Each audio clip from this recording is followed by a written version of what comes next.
YouTube! So, if you've been watching my channel for a while, you know I have a little series called Embarrassing Fanfiction. In this series, I am reading fanfiction that I wrote when I was 12 years old that I published online on fanfiction.net.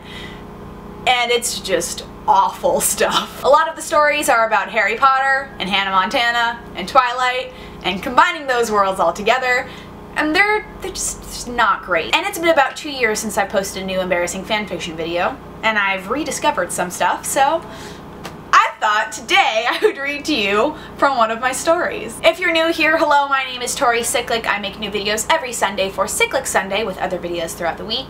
If you like what you see, like this video down below and subscribe while you're down there as well. You can also follow me on Twitter and Instagram in the description at tss6295. Now, let's get into the video. I have to do my intro that I always do for my embarrassing fanfiction. Hello and welcome to another episode of Embarrassing Fanfiction. Today we are reading from Love Occurrences. Love Occurrences is in the Twilight category. It is rated teen. It's a romance. It has 2 chapters. Today I'm going to read chapter 1. And it was published on February 12th, 2008, and it has Bella and Edward starring in it. So I say here, I have created a series of one-shots between Edward and Bella.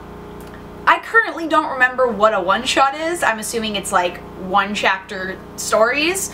I only wrote 2 chapters in this one, so let's read chapter 1. Here's a little disclaimer I wrote at the top. This is a short one-shot for you. I was bored and decided to write it. Enjoy! I don't own Twilight. Stephenie Meyer is awesome and I can't compete with her writing. Okay, 12-year-old Tori. I personally now don't think that Stephenie Meyer is that great, but apparently when I was young, I thought she was awesome. Bella point of view, all human.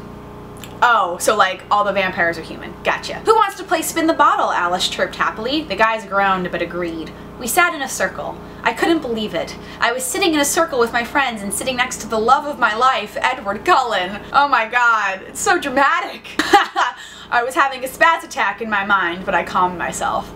There was an empty Coke bottle sitting in the middle of the circle and Rosalie spun it. Before I even get further into the story, I have never played Spin the Bottle ever in my life. So I'm just writing from what I've seen on TV and in movies. There was an empty Coke bottle sitting in the middle of the circle and Rosalie spun it. It landed on Emmett and they kissed intensely. Jasper finally pulled them apart as they started to get touchy. Ugh, that just makes me feel uncomfortable. Alice spun next. When it landed on her crush Jasper, she shrieked, pulled his collar, and kissed him passionately. Okay guys, this is not a makeup party. Stop kissing, I said, but they didn't listen. Okay, ew, now it's just gross, Rosalie replied. She grabbed Alice and Jasper and pulled them apart. She had a freakish strength. I reached for the bottle and so did Edward. No one knew this, but I was in love with him.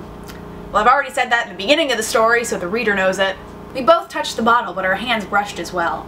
My hand tingled as his hand brushed mine. I let go of the bottle and let him spin. Before he spun the bottle, Alice pulled me over. You totally like him, right? Alice questioned with a glint in her eye. Well, I kind of love him, I responded. She lit up and pulled me back to the table. Did I say they were sitting at a table? I said they were sitting in a circle, but I didn't say they were sitting at a table. Edward spun. The bottle spun faster first, choosing its winner. It started to slow and I saw Jasper concentrating on the bottle. I gave him a puzzled look. He shrugged and pointed at the bottle. Rosalie and Emmett were talking in hushed voices as I looked up at the bottle. The bottle faced me. I turned to Edward and pulled his collar. We both puckered our lips and tilted our heads. Oh god! At this point when I was 12 and I'd written this story, I had never been kissed. So that's just uncomfortable. I turned to Edward and pulled his collar. We both puckered our lips and tilted our heads. I leant in too close at first and his lips brushed mine softly. He pulled away and blushed. I was staring into Edward's golden eyes and he was staring into mine. I heard chairs clatter and people stand up. The door suddenly slammed closed and we pulled out of our trance stunned. Wow, your eyes are beautiful, was Edward's response. I just laughed and kissed him again. This time my hands went limp on his shirt's cotton collar and snaked around his neck. His hands moved from his sides to my hips. I'm very confused about how they're kissing right now. They're sitting across from each other and his hands are just like that as he leans across. What? He pulled me closer and we both were kissing intensely.